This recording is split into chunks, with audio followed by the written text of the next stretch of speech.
खंड 5। वत्स, वशिष्ठ ने तुम्हारे पिता की इच्छा के विरुद्ध तुम्हें मेरे साथ भेजा है। ये उनकी बुद्धिमत्ता है। विश्वामित्र का स्वर बहुत कोमल और शब्द इसने सिंचित थे, क्योंकि वे अनेक ऐसी बातें समझते हैं जो तुम्हारे पिता सम्राट दशरथ नहीं समझते। राम के स्वर ईमानदार चेहरे पर आशंकित की कुछ रेखाएं उभार बैठे। पिता की निंदा नहीं सुन सकते वत्स? विश्वामित्र हंस पड़े। गुरुदेव, अन्यथा ना लें। राम के शब्द सधे हुए थे। किंतु यदि मैं अपने बूढ़े और निरीह पिता की आंखों में पीड़ा के आंसू और आपके प्रति एक अव्यक्त भय की छाप भुला ना पाऊं, तो क्या आप मुझे दोषी मानेंगे? विश्वामित्र हंस पड़े। तुम ठीक कहते हो राम। मुझे न केवल ये ध्यान रखना होगा कि अपने पिता और व्यवहार और व्यक्तित्व के अनेक दोषों को जानते हुए भी तुम्हारे मन में उनके प्रति स्नेह और सम्मान की भावना है, वरन ये भी याद रखना होगा कि तुम स्वतंत्र चिंतन करने वाले निर्भीक तेजस्वी वीर भी हो। निश्चित रूप से मैंने तुम्हारे पिता का मन दुखाया है, किंतु राम, जीवन में अनेक बार धर्म की रक्षा के लिए कटु होकर अन्य जनों का मन दुखाना पड़ता है। वे बड़े ही मीठे स्वर में बोले, राम, मैंने अपनी बाजी तुम पर लगाई है पुत्र, इसलिए तुमसे कुछ स्पष्ट बातें कहना चाहता हूँ।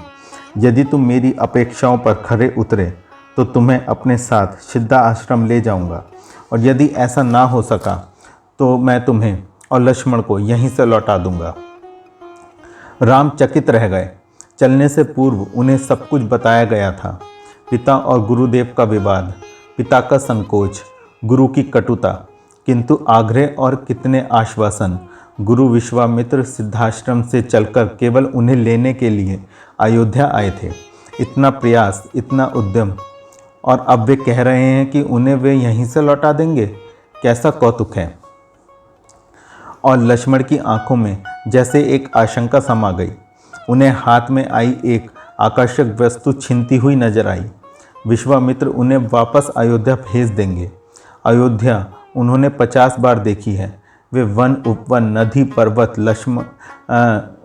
पर्वत, लक्ष्मण ये सब कब देखेंगे? अब तो सब कुछ भैया राम पर निर्भर था। मैं समझा नहीं गुरुवर, राम बोले। विस्तार में समझाता हूँ पुत्र। विश्वामित्र प्रवचन की मुद्रा में बैठ गए। मेरा और वशिष्ठ का मंतातर बहुत प्रसिद्ध है राम।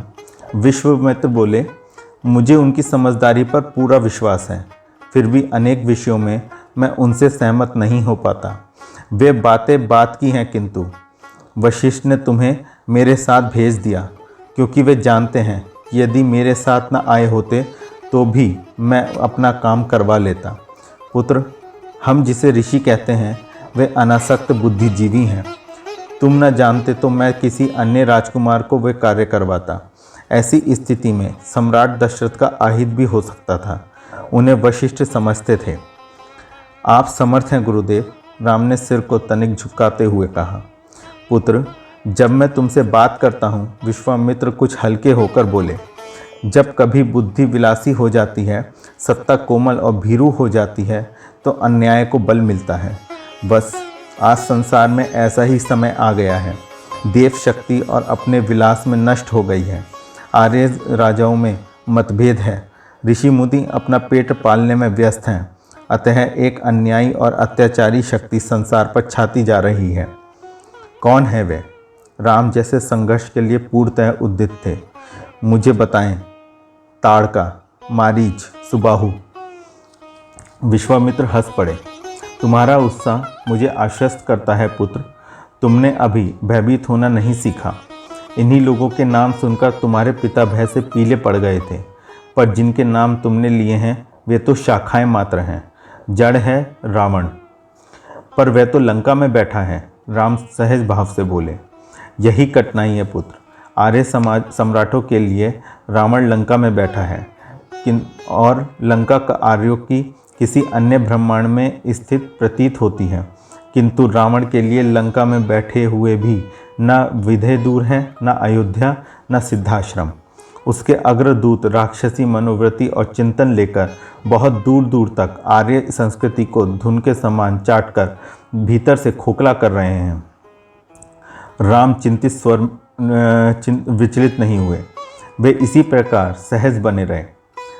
आप रावण के सैनिक अभियान को अत्याचारों को क्यों कहते हैं ऋषिश्रेष्ठ? आर्य राजा भी सैनिक अभियान करते हैं। अश्वमेघ यज्ञ तथा सैनिक अभियान नहीं है क्या? ये अनावश्यक हिंसा नहीं है?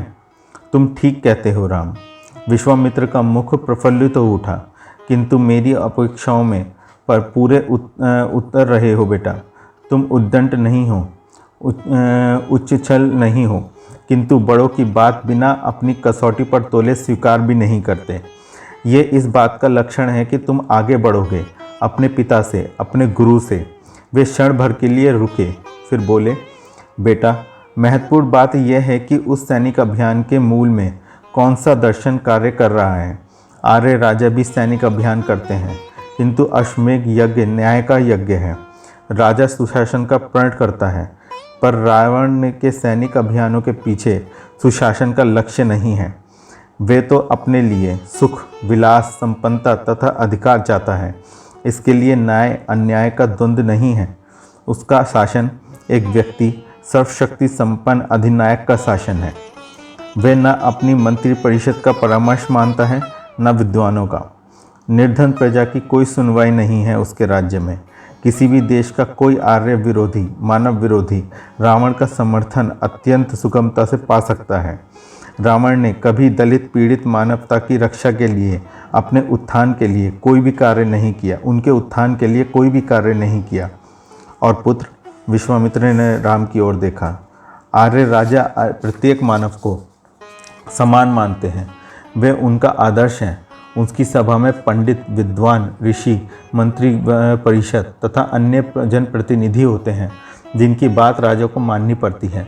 यदि रावण का कोई राजगुरु होता तो वे वशिष्ठ के समान राजा की इच्छा के विरुद्ध अपने राजकुमार मुझे नहीं दे सकता था।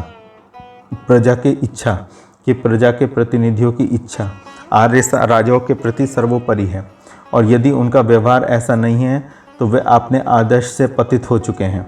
उन्हें तुरंत पदच्युत कर देना चाहिए। आर्य शासन पद्धति से मैं परिचित हूँ तात, राम बोले, पर राक्षसी तंत्र का ज्ञान मुझे नहीं है। ये वशिष्ठ की शुद्धतावादी प्रणाली का परिणाम है पुत्र। विश्वामित्र शून्य में घूरते हुए बोले, रावण ने आर्यावर्त के बाहर या तो राजाओं को मार डाला है या उनसे मित्रता कर ली है। कोई भी महाशक्ति रावण का विरोध करने नहीं जाएगी। दुर्बल जन समुदाय रावण के अत्याचारों से पीड़ित होता रहेगा।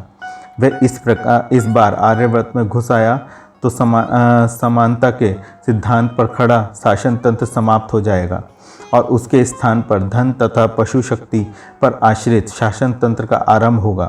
मदुरा की आबद धारा बहेगी। विश्वामित्र की आकृति किसी भी संभावित भय से एकदम पीली पड़ गई थी। वे जैसे उस भयंकर शासन तंत्र में ही जी रहे थे।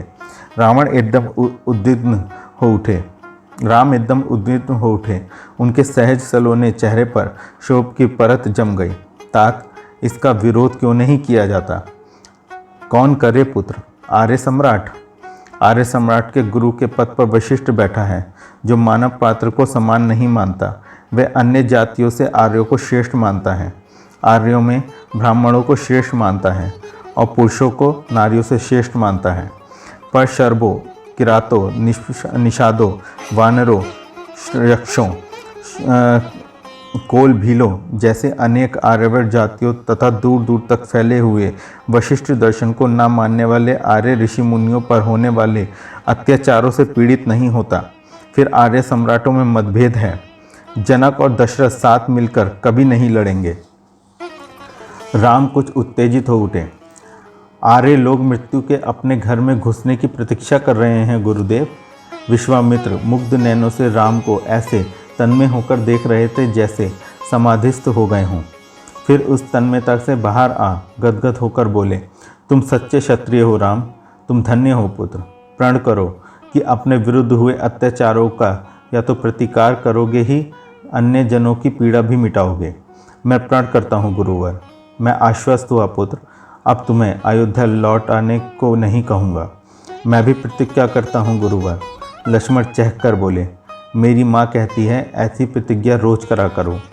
तुम्हारी माँ ठीक कहती है लक्ष्मण। विश्वामित्र अत्यंत प्रसन्न थे। इसी के साथ 5वां खंड समाप्त हुआ। नमस्कार।